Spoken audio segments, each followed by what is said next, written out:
Hey viewers, Michael Warren here from Essential Guitar Lessons, and let's learn how to read chord charts.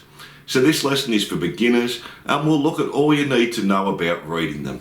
Once you understand the basics, they're pretty easy to do.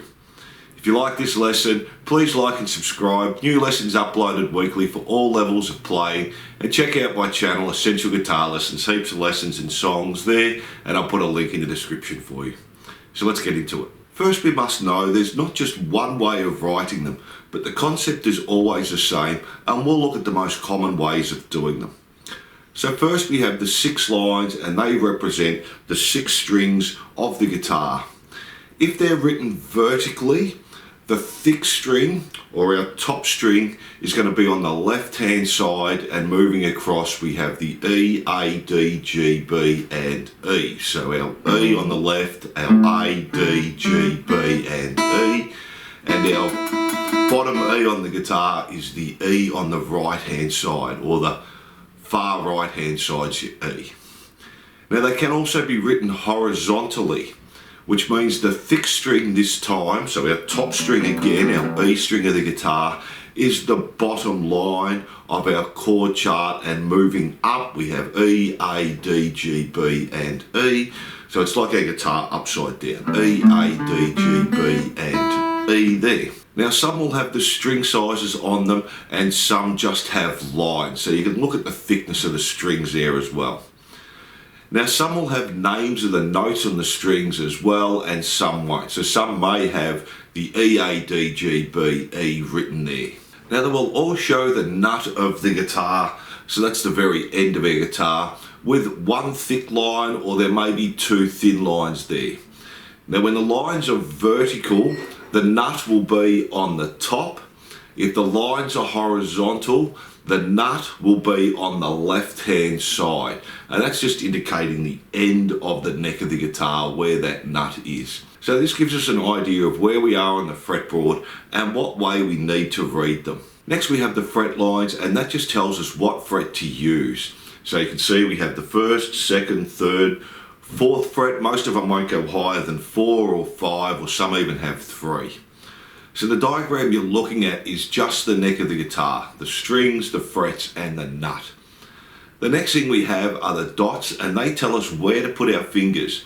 Now most of them will have numbers in the dots, and that's telling us what finger to use. So 1st, 2nd, 3rd and 4th, we don't include the thumb there.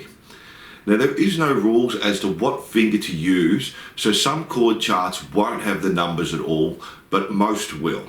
Now the last thing you'll see, and again not all chord charts have them, is zeros and crosses, and they go next to the nut on the opposite side of the strings. The cross means you don't play that string, so if there was a cross next to that E string there, I just wouldn't play it, and the 0 means you play the open string there.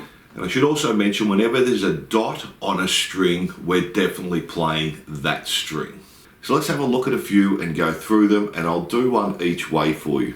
Now when you look at these, just go one string at a time. So let's have a look. So the first thing we do is find the nut, and on this one it's on the left hand side, so that means our strings are going horizontal, so the bottom one is our top E string there. And we have a cross next to that, so we're not playing that string. The next one down, that's our A string, we have a cross next to that, so we're not playing that one either. So we're not playing the top 2 strings with this chord. The next one we have is 0, and that's the D string. So we're going to play that as an open.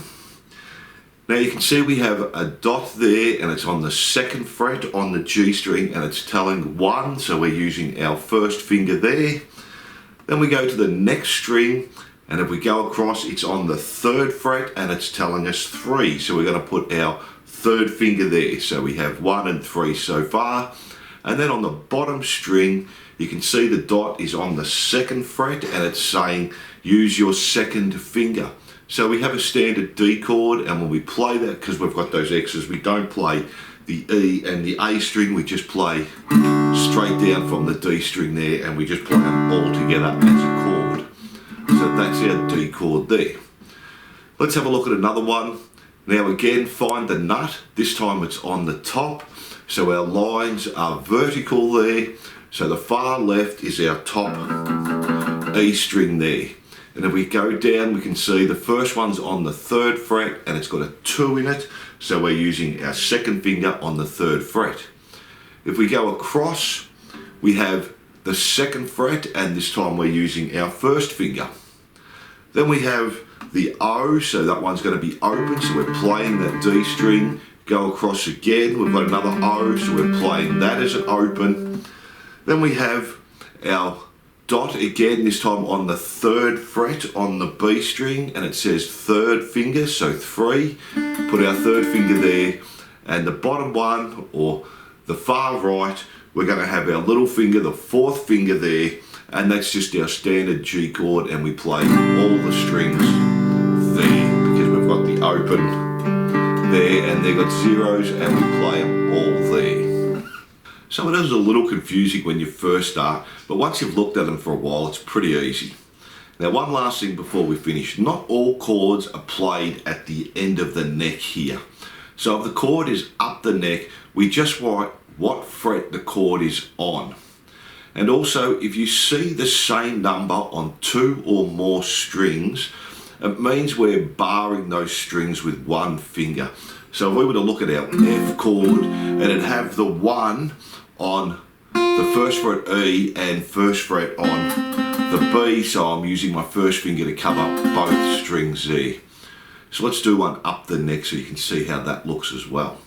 So you can see this one says the 5th fret, and they're all 1s. So that means I'm going to place my 1st finger on all the strings there on the 1st fret. So that's why we're all 1s, we're barring all the strings there. And we're on the 5th fret because that indicates there on the chart, and there's no nut there.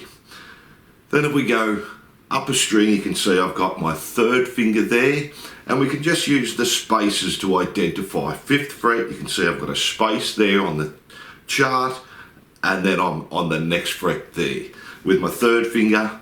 And then if I see I've got my 4th finger underneath that, and that's just an A minor chord. We're playing all the strings. We have no crosses there. So that's reading chord charts. So thanks for watching, and I hope you enjoyed this lesson. Don't forget to like and subscribe, and I'll see you soon.